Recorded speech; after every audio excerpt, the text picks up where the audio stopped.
Welcome, dear friends. And today, once again, I am here with the important topic that is climates of India, class 7th.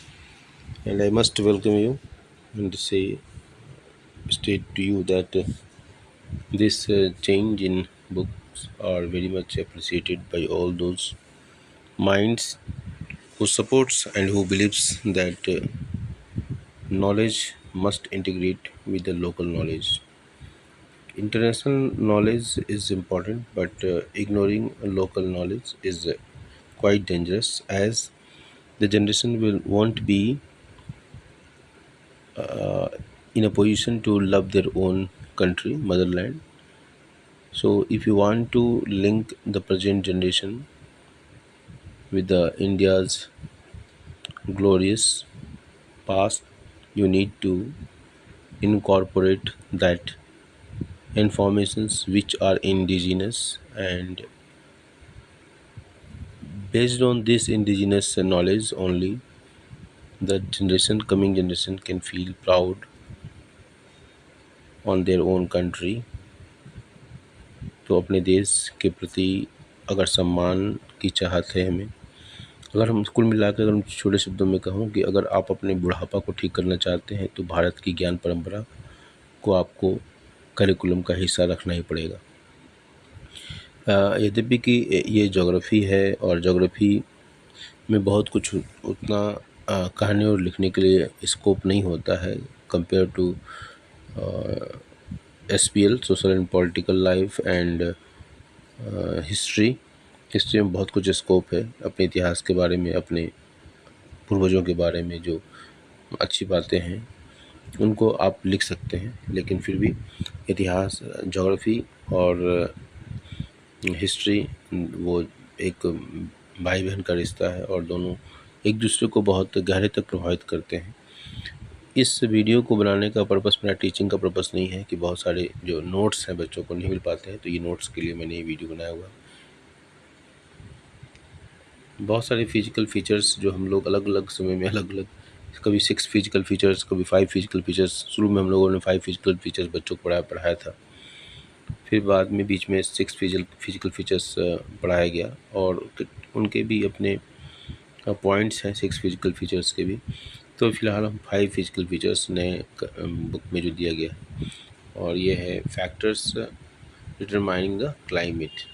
Climate और weather में difference होता है। Weather जो है daily जो atmosphere में changes होते हैं उसको इंडिकेट करता है, और क्लाइमेट लॉन्ग टर्म चेंजेस को बताता है। मानसून अरबिक वर्ड से आया था और रिवर्सल ऑफ विंड डायरेक्शन होता है। बाकी इसमें आप जो पॉइंट्स हैं उसको लिखने के लिए मैं बनाया हूँ ये वीडियो, तो इसको आप सारे पॉइंट्स को लिख लेंगे।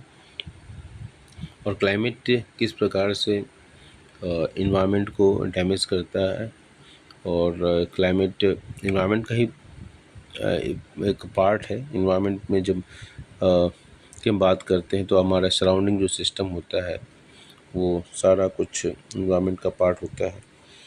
जो भी सराउंडिंग सिस्टम है, फिजिकल, नॉन फिजिकल, है ना, लिविंग, नॉन लिविंग, जितने भी चीज़ें हैं वो हम ऊपर नीचे दाएं बाएं जो देखते हैं सब कुछ इन्वायरमेंट का ही पार्ट है। इन्वायरमेंट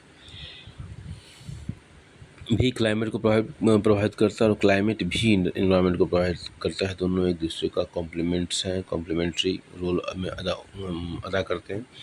फिलहाल जो क्लाइमेट का जो इम्पैक्ट वो दिखाई दे रहा है, फॉरेस्ट डैमेज हो रहे हैं, फ्लड की स्थिति है, लैंडस्लाइड्स हो रहे हैं और फायर लग रहा है, फायर।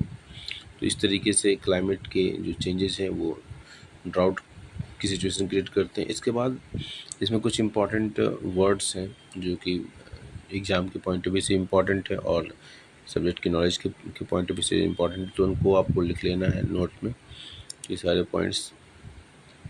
ग्रीन हाउस जो गैसेज होती हैं वो गैसेज जो कि हमारा जो इन्वायरमेंट होता है वो एटमॉस्फेयर, इन्वायरमेंट में का जो पार्ट है एटमॉस्फेयर।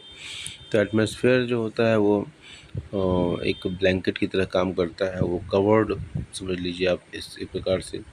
ये एटमॉस्फेयर को जब हम डिफाइन करते हैं तो सराउंडिंग लेयर ऑफ एयर, ठीक है, अराउंड द अर्थ, ये हमारा एटमॉस्फेयर को एक छोटा सा डिफिनेशन है जिसको माध्यम से हम एटमॉस्फेयर को समझाने का प्रयास करते हैं कि एक अर्थ का की शेप का एक सर्किल बना देते हैं, उसके ऊपर एक पॉइंटेड फॉर्म में, नोटेड फॉर्म में एक और सर्किल ऊपर बना देते हैं और इसके बीच में दिखा देते हैं कि वो एयर है जो कि उस अर्थ को प्रोटेक्ट करता है। The surrounding layer of air around the earth surface, around earth crust और surface is known as atmosphere.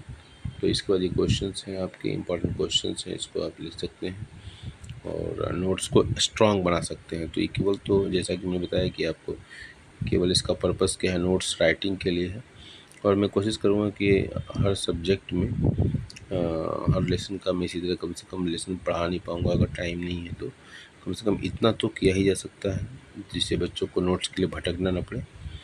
तो ये एक मेरा छोटा सा प्रयास है, इसमें सारे नोट्स डिटेल्स में आपको मिल जाएंगे और कोई भी क्वेश्चन छूटेगा नहीं। डायग्राम्स वगैरह जो जितने भी हैं वो सारी कुछ कुछ चीज़ें, ये अब हमारे फेस्टिवल्स हैं उसके बारे में दिखाया गया है, किस प्रकार से हमारे सारे हार्वेस्टिंग फेस्टिवल होते हैं और यूनिटी हमारे यहाँ जोग्राफिकल जो डिफरेंसेस हैं वो केवल डिफरेंसेस ही नहीं है बल्कि वो यूनिटी को प्रमोट करने वाले भी हैं। अगर सही तरीके से देखा जाए तो डाइवर्सिटी जो सरफेस पे दिखाई देती है, वास्तव में ये डाइवर्सिटी वो हमारी रूट्स हमारे एक हैं, इसलिए यूनिटी है वो एक्चुअली। इंडियन डाइवर्सिटी ज़रूर कहा जाता है